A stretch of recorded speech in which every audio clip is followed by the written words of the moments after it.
बहू, मैं शादी करना चाहता हूँ। मैं बहुत अकेला हो चुका हूँ। मैं ख्वाहिश पूरी करूंगी। आप जो कहेंगे मैं वह करूंगी। बहू, तुम ख्वाहिश पूरी करोगी तो रात को मेरे कमरे में आ जाना बहू। मैं रात को आपके कमरे में आ जाऊंगी, फिर जो आप करना चाहते हैं कर लेना। सुरेश, जो दिल्ली के एक अनुभवी व्यक्ति थे, अपने बेटे अमित को विदेश भेज रहे थे। अमित को सिडनी में एक अच्छी नौकरी मिली थी। वापस आते समय अमित ने अपनी खूबसूरत पत्नी नेहा को अपने पिता के पास छोड़ दिया। सुरेश का चेहरा खुशी से चमक रहा था। अमित ने नेहा का हाथ पकड़ा और कहा, बाबूजी, नेहा का ख्याल रखना, वह बहुत भावुक है। सुरेश ने कहा, बेटा फिक्र मत करो, मैं नेहा को अपनी बेटी की तरह प्यार करूंगा। अमित ने नेहा को गले लगाया और हवाई अड्डे की ओर चला गया। अगले दिन जब नेहा अपने ससुर को चाय दे रही थी तो सुरेश ने कहा, बहू रानी, यहाँ आकर मेरे पास बैठो, मुझे तुमसे कुछ कहना है। सुरेश ने कहा, बहू, पता नहीं क्यों, लेकिन मैं इन दिनों बहुत अकेला महसूस कर रहा हूँ। मैं चाहता हूँ कि कोई मेरे साथ रहे, मेरी तन्हाई दूर करे और मुझे खुश रखे। मेरा ख्याल है कि मुझे दोबारा शादी कर लेनी चाहिए। नेहा ने धीरे से कहा, पिताजी, आप यह क्या कह रहे हैं? मैं यहाँ आपका ख्याल रखने और आपको खुश रखने के लिए हूँ। आप जो कहेंगे मैं वही करूंगी। सुरेश के चेहरे पर मुस्कुराहट फैल गई। वह उठे और धीरे धीरे नेहा के पास बैठ गए। उन्होंने नेहा के कंधे पर हाथ रखकर कहा, ठीक है बहू, देखते हैं कि आप मुझे खुश रखने के लिए क्या कर सकती हैं। नेहा ने हल्की सी मुस्कुराहट के साथ कहा, पिताजी, जल्दी क्या है, अब हम दोनों इस घर में अकेले हैं। मैं आपको रात को एक खास तोहफा दूंगी। यह कहकर वह चाय का बर्तन उठाकर रसोई में चली गई। सुरेश उसकी पीठ को देखकर मुस्कुरा रहे थे। अब वह अक्सर छुप छुप कर नेहा की तरफ देखते। जब वह झाड़ू देती, कपड़े धोती या घर का काम करती तो वह कहते, बहू, यह साड़ी ठीक कर लो ताकि काम करने में आसानी हो। सुरेश की नजरें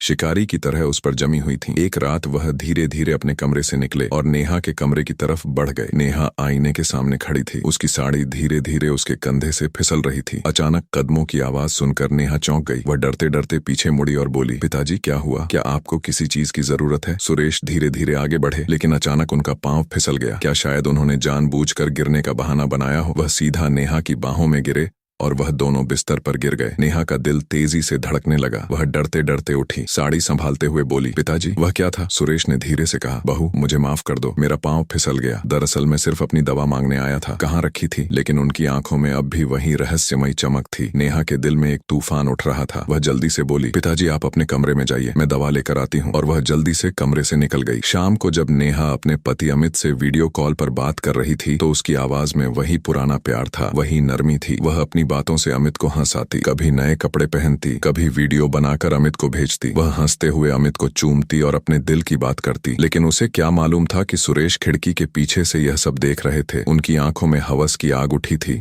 और उनका चेहरा गुस्से और जलन से लाल हो रहा था। वह खामोशी से वहां से हट गए, लेकिन उनके दिल में कुछ और ही चल रहा था। अगले दिन नेहा अपने कमरे में अपने मोबाइल पर व्यस्त थी कि अचानक बाहर से किसी औरत के हंसने की आवाज आई। वह हैरान हुई और फौरन बाहर निकल आई। सुरेश अपने सामने एक खातून से हंसते हुए बातें कर रहे थे। नेहा ने हैरत और गुस्से से पूछा, पिताजी, ये औरत कौन है? सुरेश ने इत्मीनान से जवाब दिया, बहू, क्या मैंने आपको नहीं कहा था कि मैं दोबारा शादी करना चाहता हूँ? इन खातून को प्रस्ताव मिलते हैं। मैंने उनसे कहा है कि मेरे लिए एक अच्छी खूबसूरत बीवी तलाश करें। उसकी आवाज में एक अजीब शान और सुकून था। यह सब एक चाल थी, जैसे सुरेश जानबूझकर नेहा को परेशान कर रहे हों। नेहा के दिल में गुस्सा उठ गया। उसका चेहरा लाल हो गया, लेकिन वह बिना कुछ कहे वापस अपने कमरे में चली गई। नेहा के दिल में एक तूफान बरपा था। वह नहीं चाहती थी कि सुरेश दोबारा शादी करे, क्योंकि वह सुरेश की बेहिसाब दौलत और जायदाद के बारे में सोच रही थी। सुरेश की शादी हुई तो सारी दौलत नई बीवी के नाम हो जाएगी और नेहा के हाथ खाली हो जाएंगे। ये खौफ उसे रात की खामोशी में सुरेश के कमरे में ले आया। वह दूध का गिलास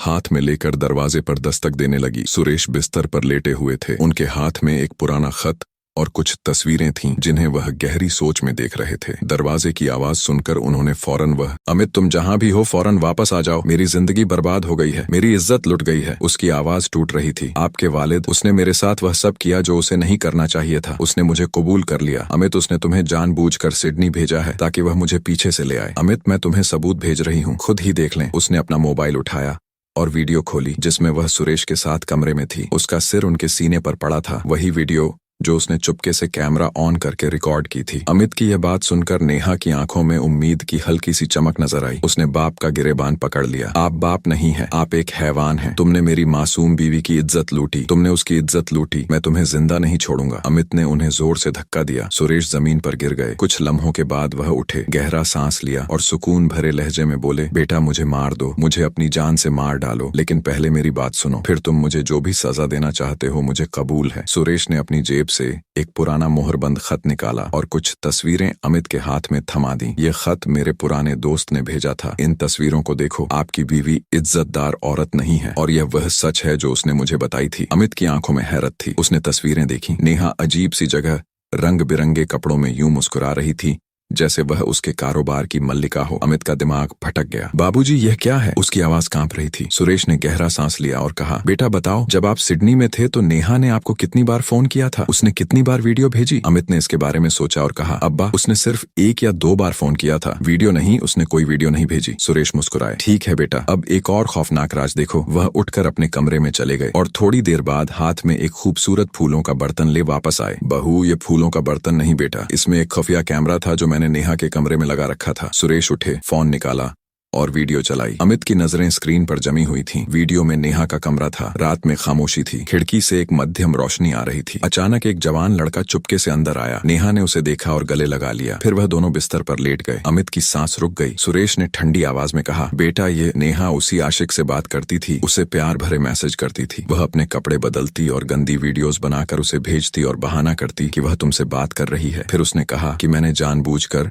इस बेइज्जत औरत से फर्जी ताल्लुक बनाया ताकि इसे हकीकत का पता चल सके। अगर वह इज्जतदार होती तो मेरे पास ना आती, मेरे कमरे में ना आती, मेरे साथ ना सोती, लेकिन पैसों के लालच ने इसे अंधा कर दिया। और मेरी बीवी कोई आम बीवी नहीं बल्कि एक लेडी डॉक्टर है। जब नेहा ने मुझ पर इल्जाम लगाया कि मेरा उसके साथ अफेयर है तो मैंने इस डॉक्टर को अपनी जाली बीवी बनाकर घर ले आया। उसने नेहा का इम्तिहान लिया और साबित कर दिया कि यह सब झूठ है ताकि वह मेरी जायदाद हथिया सके। अमित की आंखों में आंसू थे मगर चेहरा गुस्से से लाल हो रहा था। उसने उठकर मुड़कर नेहा को जमीन पर थप्पड़ मारा। गंदी बेशर्म, तुमने मुझे धोखा दिया। मैं तुमसे बहुत प्यार करता था। मैं तुम्हें खुश रखने के लिए सिडनी गया था और तुमने मेरे साथ किया। अब्बा, फौरन पुलिस को बुलाओ और इस औरत के हवाले करो। मैं उसका चेहरा नहीं देखना चाहता। सुरेश ने धीमी आवाज में कहा, बेटा नहीं, ऐसा नहीं होगा। पुलिस को बुलाएं तो पूरे घर और मोहल्ले की बदनामी हो जाएगी। मैंने तुम्हें इज्जत दी और तुमने, ये मेरी गलती थी। नेहा ने फर्श पर बैठकर अमित की टांगें पकड़ ली। अमित, तुम ऐसा मत करो, मुझे माफ कर दो, मैं तुम्हारी बीवी हूँ। अमित ने ऊंची आवाज में 3 बार कहा, मैं तुम्हें तलाक देता हूँ। उसने 3 बार बोला